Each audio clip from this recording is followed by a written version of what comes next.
Olá pessoal, entramos agora na fase final da nossa aula de fibrilação atrial. Como eu tinha prometido, agora nós vamos ver ainda mais mudanças. Então, ablação por catéter, ampliando as indicações. Então, o que aconteceu com a ablação por catéter nos últimos anos foi um incremento muito grande de técnica e tecnologia. Nós temos hoje muito mais materiais, nós temos mais tecnologia, então nós temos o mapeamento 3D, nós temos os catéteres com força de contato. O que é isso? A gente sabe exatamente se o catéter está adequadamente posicionado no tecido cardíaco. E se aquela lesão que nós vamos provocar, ela vai ser profunda o suficiente para lesar de forma definitiva o tecido. Então isso é uma tecnologia nova que a gente não tinha e que melhora os resultados. Então a técnica e a tecnologia ajudou muito para que os estudos trouxessem novas indicações. E o que a gente percebeu com os estudos é que a ablação por catéter ela foi superior às drogas antiarrítmicas e, com isso, houve um aumento na indicação da ablação por catéter. O resultado da ablação por catéter ela vai depender das características clínicas. O paciente é diabético, é uma FA de longa duração, o paciente tem apneia do sono não tratada e estrutura do coração. O paciente tem um ato esquerdo muito grande, então isso vai influenciar na resposta ao tratamento. Quais são os pacientes que têm os melhores resultados? Os pacientes jovens, sintomáticos, os pacientes com FA paroxística e os pacientes sem cardiopatia estrutural. Esse aí, como diz, né, é o filé da ablação. E ao longo dessa aula, nós vamos responder a todas essas perguntas. Para quem está indicada a ablação? Paciente com insuficiência cardíaca tem indicação de ablação? Qual é o risco de uma ablação? Tudo que a gente vai indicar, a gente tem que pesar risco e benefício. Qual que é a chance de sucesso? O que aumenta o sucesso? Como que é feita a ablação? E quais são os cuidados com o meu paciente lá no consultório pós-ablação? Então, para quem está indicado, paciente com insuficiência cardíaca tem indicação? Então, a gente não pode deixar de falar do estudo Cabana. Muito esperado, publicado no JAMA. E esse estudo foi um estudo randomizado, multicêntrico, que avaliou a ablação por catéter versus tratamento medicamentoso. E o que foi observado nesse grupo de pacientes? Importante saber quem estava incluído nesse grupo para você ver se esse estudo cabe aí nos pacientes da sua prática clínica. Então eram pacientes mais idosos, maior ou igual a 65 anos, ou se fossem menores que 65 anos, tinha que ter um fator de risco do score Chades-Vaz, 2 ou mais episódios de FA paroxística ou um episódio de FA persistente nos 6 meses antes da randomização. Se o paciente tinha sido submetido à ablação prévia ou tinha tido falha a 2 ou mais drogas antiarrítmicas, ele era excluído do trabalho. E o que foi observado? Que em termos de pacientes no endpoint primário de morte, AVC incapacitante, sangramento grave ou PCR, não houve diferença entre os grupos. No entanto, para um endpoint que envolvia morte por todas as causas ou hospitalização por IC, houve uma redução do risco relativo de 17% a favor do grupo ablação por catéter. Outro dado muito relevante é que, analisando essa imagem, a gente vê que aqueles pacientes submetidos à ablação por catéter, ele tinha uma taxa de recorrência de fibrilação atrial muito inferior. Então a ablação por catéter reduziu o risco de recorrência da fibrilação atrial na ordem de 48% em relação à terapia apenas com drogas. E aqui nós vamos falar de um divisor de águas, que foi o CASTLE-AF.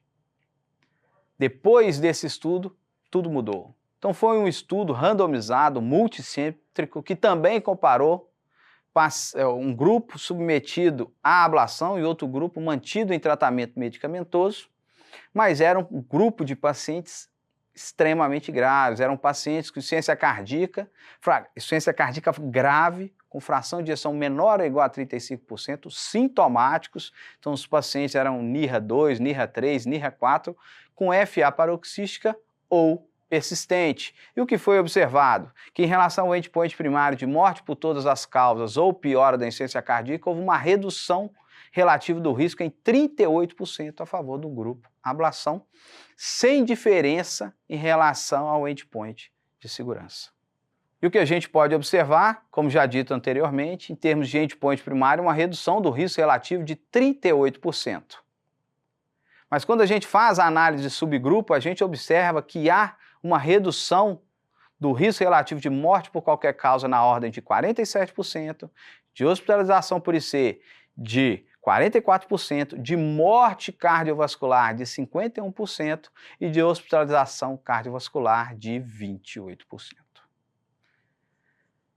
O que a gente observa que nessa imagem, nessa figura, essa tabela, que avaliando morte por qualquer causa, as curvas se separam de forma definitiva após 36 meses de segmento.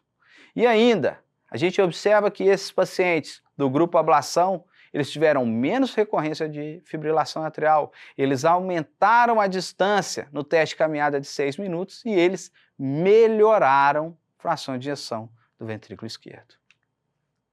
E o que a gente observou após esse estudo, que naqueles pacientes que antes a ablação por cateter era contraindicado, esses pacientes com insuficiência cardíaca, agora sim ela não está só pode ser realizada, como ela está indicada. E o que a gente vai observar agora são as indicações de ablação por catéter em diferentes cenários. Então, o que a gente pode observar é que, como classe 1 nível de evidência A, a ablação por catéter ela é recomendada em pacientes com FA persistente ou paroxística, resistente ou intolerante a tratamento medicamentoso. Isso para quê? Para reduzir sintomas, recorrência e progressão de FA. E como terapia de primeira linha? Tem indicação de ablação? Tem. 1A. Então ela é recomendada como terapia de primeira linha, lógico que levando decisão com o paciente, com toda a equipe, quando você define uma estratégia de controle do ritmo num paciente com FA paroxística para reduzir sintomas, recorrência e progressão de FA. E para aqueles pacientes com insuficiência cardíaca, olha lá, pessoal, tem indicação classe 1B. Então, naqueles pacientes com insuficiência cardíaca de fração de ejeção reduzida, em que a alta probabilidade da queda da fração de ejeção ser a taquicardia ou miopatia. Então, está indicado. Também naqueles pacientes com insuficiência cardíaca, para reduzir hospitalização por IC e prolongar a sobrevida. 2A nível de evidência B. Então agora sim nós temos indicação forte, classe 1, classe 2A. E naqueles pacientes que têm síndrome Brad-Tach, que têm doença do nó sinusal, também há indicação para aqueles pacientes que fazem pausas, que fazem bradicardia para melhorar os sintomas e muitas vezes evitar o implante do marca-passo. Ok. Eu tenho um paciente no consultório que eu indiquei a ablação para ele, ele fez a ablação, melhorou, o paciente melhorou os sintomas, mas ele recorreu ao FA. Agora eu seguro ele em tratamento medicamentoso mesmo, faço controle de frequência ou não? Eu indico mais uma vez. E está ali, ó, como classe 2A a resposta. Então você deve considerar a ablação por catéter naqueles pacientes com recorrência de FA, que naquele período inicial, após a ablação, ele teve melhora sintomática. Então você vai fazer isso para quê? Para reduzir sintomas, recorrência e progressão de fibrilação atrial. Dá mais uma chance. Pronto. Já respondemos para quem está indicado, se o paciente de C tem indicação. Agora vamos, qual que é o risco? Tudo a gente tem que pesar, risco e benefício. E aí nós temos dados tirados da diretriz americana de fibrilação atrial de 2023 que mostra que a incidência de morte durante o procedimento da ablação ou logo após esse paciente tem um risco de 0,1 a 0,4, um risco extremamente baixo. Eu nunca vi morte durante o procedimento. O que é mais comum? O mais comum são complicações do acesso vascular, sangramento, hematoma, aneurisma. Isso pode acontecer na taxa aí de 1 a 7%. Então, qual que é a complicação mais comum? Complicações do acesso vascular. Qual a chance de sucesso e o que aumenta o sucesso? Então, a chance de sucesso depende, é individualizada. E o que aumenta o sucesso? Então, qual é a chance de sucesso? Depende do paciente, se ele tem doença cardíaca estrutural, se esse paciente tem fator de risco controlado, se essa CAFA é de longa data. Então, tudo isso vai influenciar. Qual o material que foi disponibilizado para realizar a ablação, tem força de contato, tem mapeamento 3D, tem tudo? Ok, você vai ter um resultado. Se você não tem isso, falta algum, você vai ter um resultado inferior. E para se ter maior sucesso, você tem, e eu trago essa imagem, que é da diretriz antiga americana, mas que ela é muito ilustrativa. Porque você vai ter melhores resultados após a ablação quando você tiver um controle adequado da hipertensão, da glicemia, objetivando ali uma glicada menor que 6,5, um controle do peso, o paciente obeso, que ele tem uma perda aí maior que 10% do peso corporal, objetivando um IMC menor que 27. O paciente parou de fumar, controlou o colesterol, reduziu ou cessou o álcool, aquele paciente está com tratamento adequado da apneia do sono, e aquele paciente que não está inativo, que esse paciente iniciou uma atividade física. Esse paciente vai ter maior probabilidade de sucesso após a ablação por catéter e manter em ritmo sinusal. Como que é feita? Então o procedimento é um procedimento em que você realiza um acesso femoral, veia femoral, você conduz os catéteres até o ventrículo direito, ao átrio direito, você posiciona um catéter no seio coronário e você faz uma punção transeptal do átrio direito para o átrio esquerdo e ali você posiciona o catéter dentro da veia e um outro catéter chamado de ablador, você faz ali a ablação ao redor das veias pulmonares, é a técnica principal e mais recomendada. Você faz o isolamento das veias pulmonares, superiores e inferiores, direitas e esquerdas. Ali, na imagem, a gente vê um mapeamento 3D, o desenho do átrio esquerdo, ali as veias pulmonares em vermelho isoladas. E por fim, quais são os cuidados pós-ablação? Então o paciente está lá no seu consultório, o que você tem que fazer? Então está ali, ó. Em pacientes submetidos à ablação por catéter de FA, a anticoagulação oral, isso é a grande dúvida. Mantenho, não mantenho? Já posso suspender, não posso? O que define? Então lá, ó. O paciente foi submetido à ablação por catéter, a anticoagulação oral ela vai ser mantida por pelo menos 3 meses. Independente se o paciente reverteu, se ele não reverteu. Do Chades-Vass desse paciente. 3 meses é obrigação. Agora ali embaixo fala, em paciente submetido à ablação por catéter, a continuação da anticoagulação oral de longo prazo, possivelmente resto da vida, deve ser ditado de acordo com o risco de AVC, ali no Chades-Vass. Com o Chades-Vass maior ou igual a 2 para homem e maior ou igual a 3 para mulher. Não posso deixar de falar em relação às drogas, que é outra dúvida frequente. Eu posso agora suspender a droga antiarrítmica? Eu não posso. Então eu trago isso ainda também da diretriz de 2020 que mostra que a droga antiarrítmica deve ser continuada pelo menos por 6 semanas, chegando ali até 3 meses, porque nesse período é o período de recorrência e ela pode reduzir a recorrência precoce de fibrilação atrial. Então, anticoagulação no mínimo 3 meses, ad eternum de acordo com o Chades-Vass, e a droga antiarrítmica pelo menos 6 semanas, estendendo até 3 meses, e após isso você pode suspender a droga, porque nesse período de 3 meses é que está presente, que tem maior risco da recorrência precoce de fibrilação atrial, e o uso dessa droga vai minimizar esse risco.